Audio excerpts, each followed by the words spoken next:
네, 안녕하세요. 안녕하세요. 트렌드 코리아 TV 구독자 여러분, 오늘은 이제 같이 트렌드 코리아 공저자로 활동하고 계신 권정윤 박사님과 이야기를 한번 나눠보려고 합니다.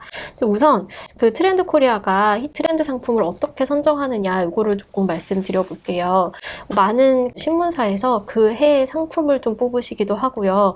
그리고 저희가 트렌더스 날이라는 조직을 운영을 하고 있는데, 트렌더스 날이 어떤 조직인지 권 박사님이 간단하게 좀 소개해 주시겠어요? 네, 트렌더스 날은요, 저희 트렌드 뽑는 과정에 같이 쭉 함께 해주시는 패널 분들인데요. 트렌드의 씨앗이 되는 어떤 일상 속의 변화를 관찰해서 저희들에게 제보해 주시기도 하고요.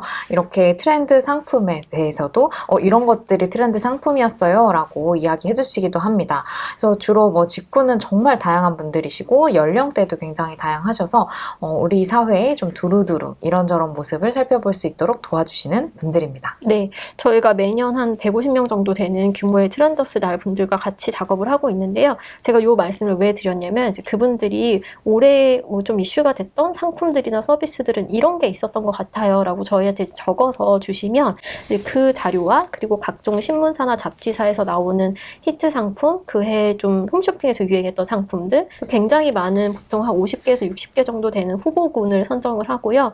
그 중에서 이제 분야별로 저희가 조금 필터링을 해서 이거를 한 15개, 20개 정도 그 이상으로 이제 보기를 만들어서 설문조사를 진행을 하는데요. 설문조사는 보통 그 지역을 골고루 나눠서 2,000명 정도 진행이 되고요. 그래서 그 순위를 저희가 설문조사 1위부터 10위까지 딱 잘라서 하지는 않고, 그 중에서도 후순위에 있지만 그래도 올해를 좀 대표한다라고 생각하는 것들은 앞으로 좀 옮기기도 하고, 그래서 저희 나름대로 조금 순위를 조정을 해서 최종적으로 히트 상품이 선정이 됩니다.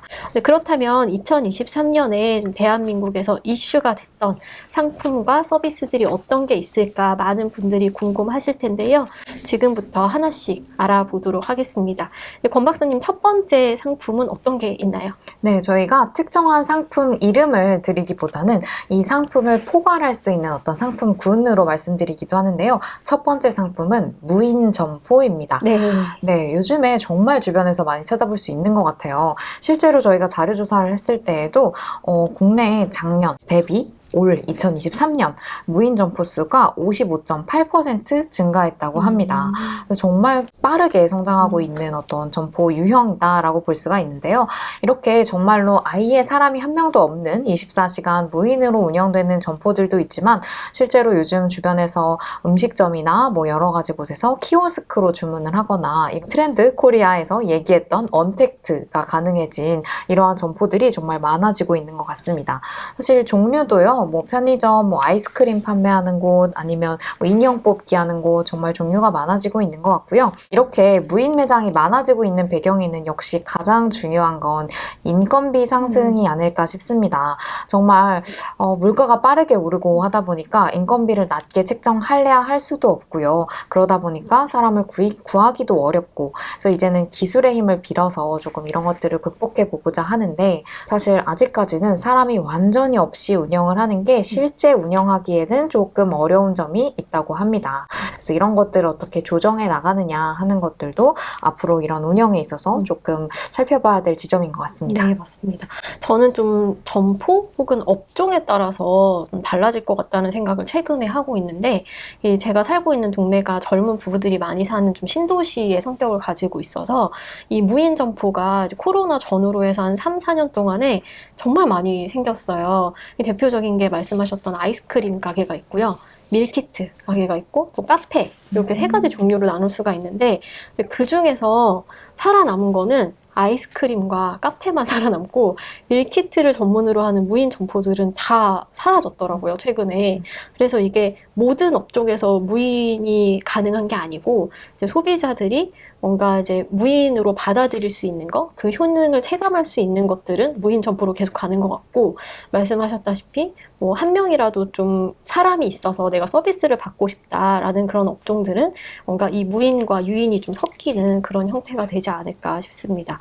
두 번째 트렌드 상품은 어떤 게 있었나요? 두 번째 상품은 여행 예능입니다. 네, 정말 요즘에는 모든 방송 프로그램에 여행 뿌리기라고 할 정도로 다양한 이런 방송 프로그램에 여행이 덧붙여지는 형태로도 여행이 등장을 하는 것 같습니다. 그래서 뭐 나 혼자 산다 같은 이런 프로그램에서도 출연하시는 분들이 여행을 가는 모습을 담는다든지 하는 방식으로 이제 여행을 살펴보게 되는 것은 정말 다양한 방식으로 널리 퍼지고 있다라고 볼 수가 있는데요. 여기서 주목할 만한 점은 이제 여행에서 우리가 보고 싶어 하는 것들이요. 어디를 가느냐라는 것보다는 그래서 거기 가서 뭘 하고 놀 수 있느냐, 뭘 하고 즐길 수 있느냐, 심지어 뭘 하면서 고생을 하느냐까지도 요즘에 정말 극사실주의다라고 할 정도로 그러한 어떤 생생한 이야기들을 시청자들이 또 좋아하시지 않나라는 생각이 듭니다. 코로나 기간 동안에 하늘길이 막히면서 여행을 가고 싶은데 못 가신 분들이 많았어요. 근데 엔데믹이 되면서 드디어 여행 가나 했는데 역시나 여행 가는 게 사실 녹록진 않았던 한 해였던 것 같고요. 그래서 더더욱 이러한 여행 예능이 잘 많이 사랑해 주시지 않았나라고 생각이 듭니다. 맞습니다. 많은 분들이 코로나만 끝나면 여행 갈 줄 알았는데 불경기가 찾아오면서 여행 못 가시는 분들이 좀 많은 것 같고요. 그리고 제가 최근에 주목하고 있는 거는 이 사실주의 여행이 유행을 하기 시작을 하면서 세계 일주 라고 기안84님이랑 빠니보틀 씨가 나와서 여행했던 프로가 있었잖아요. 근데 그거를 보면서 인도에서 여행하는 게 얼마나 힘든지를 사람들이 체감한다 이런 말씀을 많이 하시더라고요. 세 번째 트렌드 상품은 뭐가 있었을까요? 이것만큼은 10개 꼭 들어가지 않을까라고 다들 예상을 하셨을 것 같은데요. 챗 GPT입니다. 정말 전 세계적으로 열풍이었는데요. 그 수치를 살펴봐도 이게 처음 출시되고 나서 6개월이 지나니까 그 서비스에 방문한 사람 숫자가 총 9억 명에 달했다라고 합니다.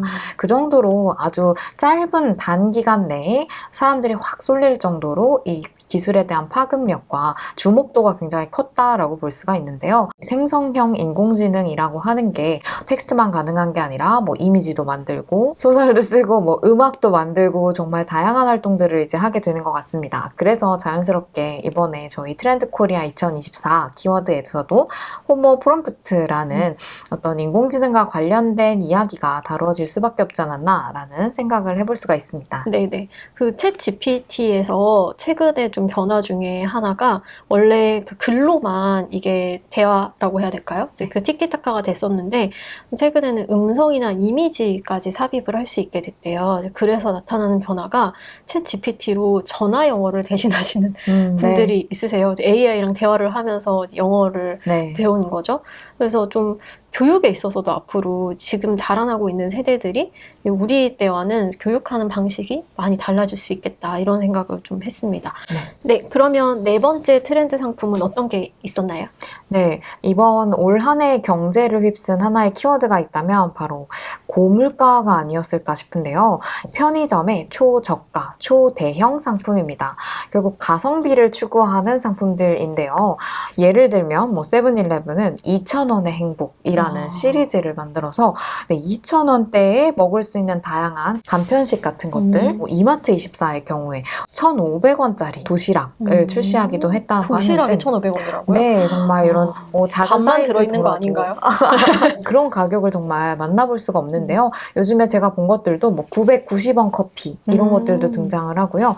정말 요즘에는 이런 저가형 혹은 또 하나로 가는 게 초대형 그래서 사이즈를 크게 가져가서 조금 더 가성비를 추구하는 그래서 뭐 진짜 도시락도요. 심지어 8.5인분짜리 도시락 이런 게 나온다라고 합니다. 그래서 이렇게 가성비가 커지고 있다 보니 이제는 우리가 약간 편의점을 바라보는 시각 자체가 변하고 있지 않나 싶습니다. 우리가 좀 몇 년 전 예전에 생각을 해보면 편의점은 뭐 사긴 사야 되는데 사실 정가 주고 조금 비싸게 사더라도 급하니까 빠르게 편의 있게 사자라는 곳이었는데 요즘의 편의점은 싸게 가성비 있게 구매하는 곳으로 인식이 지금 전환되고 있지 않나라는 생각도 해볼 수가 있습니다.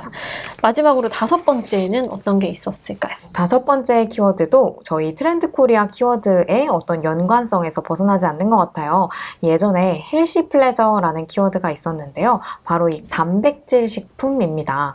단백질 식품이요. 그냥 단백질 단백질이 많이 들어가 있는 거라고 단순하게 생각하기 쉽지만 요즘에는 형태도 정말 다양해지고요. 대상도 다양해지고 있습니다.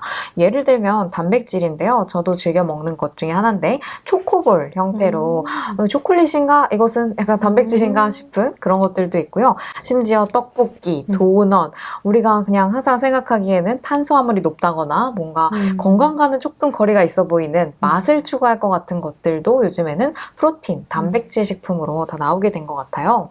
이 단백질이 중요해지고 있는 배경 중에 예전에 헬시플레저에서 젊은 사람들이 건강을 맛있게 챙긴다라는 이야기를 했었는데요. 저는 요즘에 되게 중요한 배경 하나가 더 있다고 생각을 합니다. 뭐냐면 바로 고령화입니다. 일동 후디스 같은 곳이나 메일 유업이나 예전에는 분유를 만들거나 우유를 관련된 그래서 좀 어린 친구들을 대상으로 한 상품을 만들었던 기업들에서 이제는 조금 그 고객 타겟을 바꿔서 이런 쪽으로 산업을 굉장히 성장시키는 방향으로 좀 변화하고 있습니다. 그래서 그런 흐름에 따라서 이런 단백질 식품이 앞으로도 주목을 받지 않을까 생각을 해볼 수가 있습니다. 어떻게 보면 저희 트렌드 코리아 2024의 스핀오프 프로젝트라는 키워드가 있는데 요즘에 저출산 시대니까 이런 분유 회사나 우유 회사들이 뭔가 좀 스핀오프를 하는 게 아닌가 좀 이런 생각도 드네요. 또 한 가지 포인트로 단백질 식품이 맛있다는 것도 되게 중요한 것 같아요. 저희가 헬시플레저 할 때도 말씀을 드렸었는데 어다행다라는 얘기가 있잖아요. 어차피 다이어트 할 거 행복하게 다이어트를 한다. 그래서 내가 건강을 지키지만 좀 행복하고 좀 맛있는 먹거리를 먹고 싶다. 이런 니즈가 있는 것 같습니다. 이렇게까지 해서 이제 이번 시간에는 10대 트렌드 상품 중에서 5개를 알아봤고요. 다음 시간에는 저희가 나머지 5개에 대해서 공개를 해드리도록 하겠습니다. 감사합니다. 감사합니다.